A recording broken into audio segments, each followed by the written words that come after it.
Hi friends, welcome to my channel. ఈరోజు అయితే నేను ఒక స్వీట్ని అయితే చేస్తున్నాను. చాలా అంటే చాలా బాగుంది. మేము డిమార్ట్కి వెళ్ళినప్పుడు అక్కడ ఈ సన్న సేమియా కనిపించింది. ఇది మనం నార్మల్గా చేసుకునే సేమియా కంటే చాలా సన్నగా ఉంది, కొంచెం డిఫరెంట్గా ఉంది కదా అని నేనైతే తీసుకొచ్చి సేమియా అయితే చేశానండి. చాలా అంటే చాలా బాగుంది. ఆ స్వీట్ను రంజాన్ రోజు ఎక్కువగా చేస్తారంట. నాకు కూడా తెలియదు. మనం నార్మల్గా బ్యాంబీనో ప్యాకెట్స్ తోటి సేమియా అయితే చేసుకుంటాం కదా అండి, అవి కొంచెం దొడ్డుగా ఉంటాయి కదా. ఆ సేమియా కంటే ఈ సేమియా చాలా బాగుందండి. ఇది మీ ఊళ్ళల్లో ఉంటే కూడా ఒకసారి తెచ్చుకొని ట్రై చేయండి. ఈ సేమియానైతే రంజాన్ పండుగ రోజులలోనే దొరుకుతుందంట అండి. ఇప్పుడు ఉండే రోజుల్లోనైతే పండుగలకే దొరుకుతుంది అన్నట్టు ఏం లేదు, ఉత్తర రోజులలో కూడా దొరుకుతున్నాయి. కాబట్టి మీరు కూడా ఒకసారి ట్రై చేయండి. టేస్ట్ మాత్రం చాలా బాగుంది. ప్యాకెట్ని అయితే కట్ చేసి ఒక ప్లేట్లోనైతే వేసేసుకుంటున్నాను.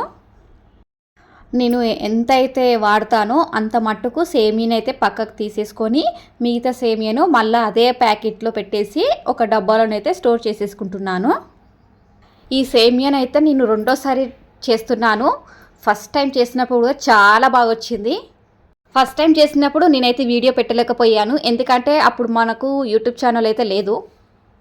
ఇప్పుడైతే మనకి యూట్యూబ్ ఛానల్ ఉంది కాబట్టి వీడియోని అయితే తీసానండి. ఎందుకంటే కొందరు తెలియని వాళ్ళు కూడా ఉంటారు కదా, వాళ్ళు తెలుసుకుంటారు అని నేనైతే వీడియోని అయితే పెట్టానండి.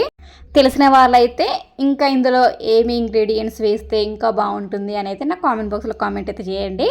నా స్టైల్లో సేమియాను ఎలా ప్రిపేర్ చేస్తానో చూసేయండి. ఈ సేమియాని అయితే చాలా అంటే చాలా సింపుల్గా చేసుకోవచ్చు. స్టవ్ ఆన్ చేసి ఒక గిన్నెనైతే పెట్టేసుకోవాలి. తర్వాత 2 టేబుల్ స్పూన్ నెయ్యిని అయితే వేసుకుంటున్నాను. నెయ్యి ఇది మేము ఇంట్లో తయారు చేసిందేనండి. ఈ వీడియో కావాలి అనుకుంటే మన ఛానల్లో ఉంటుంది, కావాలనుకున్న వాళ్ళు వీడియోని అయితే చూసేయండి. 2 టేబుల్ స్పూన్ నెయ్యిని వేసిన తర్వాత బాదం కిస్మిస్లను అయితే వేసుకున్నానండి. మీకు ఇంకా వేరే డ్రై ఫ్రూట్స్ వేసుకుంటారన్న కూడా వేసుకోవచ్చు. నా దగ్గర ఈ రెండే అవైలబుల్గా ఉన్నాయి కాబట్టి వీటినే వాడాను నేనైతే. బాదంని అయితే చిన్న చిన్న పీసెస్గా అయితే కట్ చేసుకున్నానండి. కిస్మిస్లను మాత్రం అలాగే వేసేసాను, అవి కట్ చేస్తే బాగుండదు కాబట్టి అలాగే వేసేసాను. ఈ రెండు గోల్డెన్ బ్రౌన్ కలర్ వచ్చేంత వరకు లో ఫ్లేమ్లో ఫ్రై చేసుకోవాలి. కిస్మిస్లు అయితే మంచిగా ఉబ్బుతాయి. అలా ఉబ్బినప్పుడు మనం వెంటనే వేరొక ప్లేట్లోకి అయితే తీసేసుకోవాలి. తర్వాత అదే నెయ్యిలో మనం సేమియాని అయితే వేసేసుకోవాలి. సేమియాని వేసేసి ఫ్రై చేసుకోవాలి. గోల్డెన్ బ్రౌన్ కలర్ వచ్చేంత వరకు ఫ్రై చేసుకోవాలి. లో ఫ్లేమ్లో ఫ్రై చేసుకోండి. హైలో పెట్టారంటే కథమే మాడిపోతుంది, కాబట్టి లో ఫ్లేమ్లో ఫ్రై చేసుకోవాలి. ఇలా గోల్డెన్ బ్రౌన్ కలర్ వచ్చిన తర్వాత మనం కాచి పక్కకైతే పెట్టేసుకున్నానండి పాలను. నేనైతే ఆ పాలనైతే వేసేసుకుంటున్నాను. నేను కాచిన పాలనే వేసుకున్నానండి, పచ్చి పాలనైతే కాదు. లీటర్ పాలను 1/2 లీటర్ పాలు అయ్యేంత వరకు మరిగించుకున్నానండి. ఆ 1/2 లీటర్ పాలను నేను ఇప్పుడు ఈ సేమియాలను అయితే వేసేసాను. దీంట్లో ఎక్స్ట్రా టేస్ట్ కోసమని నేను ఇందులో ఒక ఇంగ్రీడియంట్ కలుపుతున్నానండి. అది ఇదే కస్టర్డ్ పౌడర్ అండి. నేను వెనిలా ఫ్లేవర్ తోటి అయితే తీసుకున్నాను. సేమియాలో వాడడం వల్ల సేమియా చాలా బాగుంటుంది. సేమియాను తినేటప్పుడు కూడా దీని టేస్ట్ మనకు తెలిసిపోతుంది.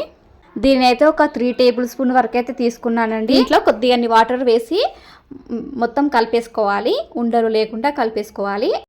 నేనైతే వాటర్ వేసి కలుపుకున్నానండి, మీరు కావాలంటే పాలు కూడా వేసి కలుపుకోవచ్చు. ఇలా ఉండాలి, ఉండలు లేకుండా. ఇలా కలుపుకున్న తర్వాత ఆ సేమియాలను అయితే వేసేసేయాలి. ఆ సేమియాలో వేసే ముందు కూడా మళ్ళొకసారి కలుపుకున్న తర్వాతనే మనం సేమియాలను అయితే వేసుకోవాలి. ఇలా వేసిన తర్వాత ఒకసారి మొత్తం కలిపేసుకోవాలి. ఆ కస్టర్డ్ మిల్క్ వేసిన తర్వాత ఒక 5-6 టేబుల్ స్పూన్ వరకు చక్కెరనైతే వేసాను. ఒక 1/2 టీ స్పూన్ వరకు సాల్ట్ అయితే వేస్తున్నాను. ఏ స్వీట్లోనైనా సరే కొంచెం సాల్ట్ వేస్తే ఆ స్వీటే చాలా బాగుంటుంది. కొందరైతే స్వీట్లలో సాల్ట్ వేస్తారా అని అంటారు, కానీ సాల్ట్ వేసి ఒకసారి ఆ స్వీట్ని అయితే టేస్ట్ చేయండి, చాలా బాగుంది. ఇంకోసారి కూడా సాల్ట్ వేయండి, మీరు ఏ స్వీట్ అయితే చేయరు. స్వీట్లలో సాల్ట్ వేయడం వలన అంత టేస్ట్ ఉంటుంది స్వీటు. మరీ ఎక్కువ వేయకండి, ఆ స్వీట్ తగ్గట్టు సాల్ట్ను వేయండి. ఇది ఒక 5-6 నిమిషాలు మరిగితే చాలు, ఎక్కువసేపు మరగాల్సిన అవసరం లేదు, తొందరగానే ఉడికిపోతుంది. ఇలా ఉడికిన తర్వాత మనం నెయ్యిలో డ్రై ఫ్రూట్స్ని వేయించుకున్నాం కదా, ఆ వాటిని కూడా వేసేసుకోవాలి. తర్వాత 1/2 టీ స్పూన్ ఇలాచీ పౌడర్ని అయితే వేస్తున్నాను. ఇలాచీ పౌడర్ వేసిన తర్వాత స్టవ్ నుండి వెంటనే దించేసేయాలి. స్టవ్ నుండి దించేసిన తర్వాత ఒక బౌల్లోకి అయితే వేసేసుకుంటున్నాను. ఇది చాలా బాగుందండి, టేస్ట్ మాత్రం చాలా అంటే చాలా బాగుంది. మీరు కూడా ఒకసారి ట్రై చేయండి. ఈ సేమియాని అయితే 10-15 నిమిషాల లోపే మనమైతే ప్రిపేర్ చేసేసుకోవచ్చు. అంత ఈజీ ప్రాసెస్. ఇంత ఈజీ ప్రాసెసా? టేస్ట్ ఎలా ఉంటుందో అని అనుకోవచ్చు. టేస్ట్ మాత్రం సూపర్గా ఉంటుంది. మన ఛానల్ కొత్తగా చూస్తున్న వాళ్ళైతే సబ్స్క్రైబ్ చేసుకోండి. అలాగే పక్కనున్న బెల్ సింబల్ కూడా యాక్టివేట్ చేసుకోండి. ఇలా యాక్టివేట్ చేసుకుంటే నేను వీడియో అప్లోడ్ చేసినప్పుడు మీకు వెంటనే నోటిఫికేషన్ వస్తుంది. మీరు నోటిఫికేషన్ రాగానే మన వీడియోని అయితే మీరు వెంటనే చూసేయచ్చు. ఈ రెసిపీ మీకు నచ్చినట్లయితే ఒక లైక్ చేయండి అబ్బా. టేస్ట్ మాత్రం అదర్సు చాలా బాగుంది. నేనైతే అప్పుడే తినేసానండి. స్టవ్ పైన దించేసిన వెంటనే తినేసాను. చాలా బాగుంది. మీరు కూడా ట్రై చేయండి. Thank you for watching this video.